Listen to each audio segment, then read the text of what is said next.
समय की बात है। एक छोटे से सुंदर गांव में अर्जुन नाम का एक युवक रहता था। अर्जुन बचपन से ही बहुत होशियार था। वह अपनी चतुराई से सबका दिल जीत लेता, लेकिन उसकी एक आदत ने उसे हमेशा मुश्किलों में डाला। वह झूठ बोलने का आदी था। गांव वाले उसकी चतुराई की सराहना करते थे, लेकिन उसकी झूठ बोलने की आदत के कारण उस पर भरोसा करने में हिचकिचाते थे। अर्जुन को इस बात का एहसास नहीं था कि उसकी झूठ बोलने की आदत धीरे धीरे उसकी सच्चाई को दबा रही थी। झूठ की आदत और उसका प्रभाव। अर्जुन हमेशा छोटी छोटी बातें बढ़ा चढ़ा कर बोलता। एक दिन जब वह मछली पकड़ने नदी पर गया तो उसने गांव लौटकर कहा, मैंने इतनी बड़ी मछली पकड़ी कि वह मेरी नाव से भी बड़ी थी। गांव वाले पहले तो चकित हुए, लेकिन जब उन्होंने देखा कि वह खाली हाथ लौटा है तो उन्होंने उसकी बातों पर विश्वास करना बंद कर दिया। अर्जुन को इस पर कोई फर्क नहीं पड़ा। उसे लगता था कि लोग उसकी कहानियों से प्रभावित होते हैं, लेकिन सच्चाई यह थी कि लोग धीरे धीरे उससे दूरी बनाने लगे थे। एक दिन अर्जुन जंगल में लकड़ी काटने गया। घना जंगल शांत और सुंदर था, लेकिन अर्जुन के मन में कुछ और चल रहा था। वह सोच रहा था कि अगर वह कुछ रोमांचक लेकर गांव लौटेगा तो लोग उसकी बातों पर फिर से भरोसा करने लगेंगे। जंगल में घूमते घूमते उसने एक पेड़ के नीचे चमचमाती तलवार देखी। तलवार अद्भुत थी, मानो सोने से बनी हो। अर्जुन ने उसे उठाने की कोशिश की, लेकिन जैसे ही उसने तलवार को छुआ, एक बूढ़ा साधु प्रकट हुआ। साधु ने गंभीर आवाज में कहा, यह तलवार साधारण नहीं है, यह केवल सत्य के साथ रहती है। अगर तुमने इसे झूठ के लिए उपयोग किया तो यह तुम्हारे लिए अभिशाप बन जाएगी। अर्जुन ने साधु की बातों को हल्के में लिया और तलवार को अपने पास रख लिया। उसने सोचा, यह तलवार मुझे गांव में प्रसिद्ध बना देगी। गांव लौटते ही अर्जुन ने सभी को इकट्ठा किया और गर्व से कहा, मैंने जंगल में एक शेर से लड़ाई की और उसे हराकर यह तलवार हासिल की। यह तलवार उस शेर की गुफा में थी। गांव वाले उसकी बातों को सुनकर हैरान हो गए। वे अर्जुन के साहस की तारीफ करने लगे, लेकिन तभी तलवार से तेज आवाज आने लगी। तलवार से आग की लपटें निकलने लगीं और अर्जुन के हाथ से छूटकर जमीन पर गिर गई। गांव वाले डर गए और अर्जुन से पूछने लगे कि उसने क्या किया। अर्जुन घबरा गया।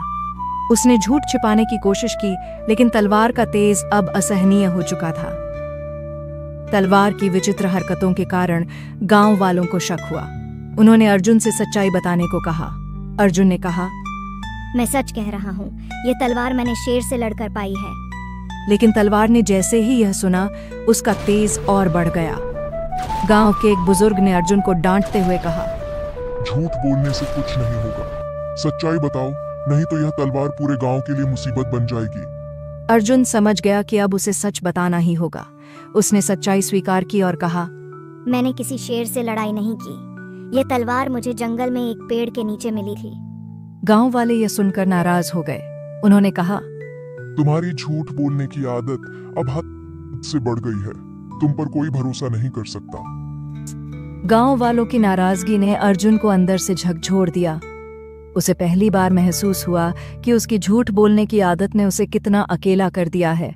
उसे समझ में आया कि अगर उसने सच्चाई का साथ नहीं दिया तो उसका जीवन बर्बाद हो जाएगा। उसने फैसला किया कि वह साधु को ढूंढेगा और अपनी गलती की माफी मांगेगा। अर्जुन जंगल में वापस गया और साधु को खोजने लगा।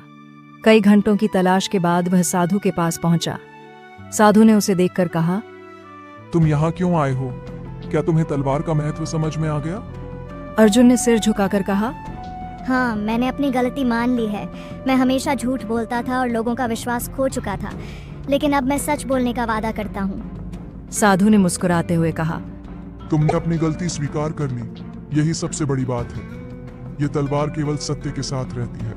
अगर तुमने सच का साथ दिया तो ये तुम्हारी मदद करेगी। उस दिन के बाद अर्जुन ने कभी झूठ नहीं बोला। उसने सच्चाई के साथ अपने जीवन को बदलने की ठानी।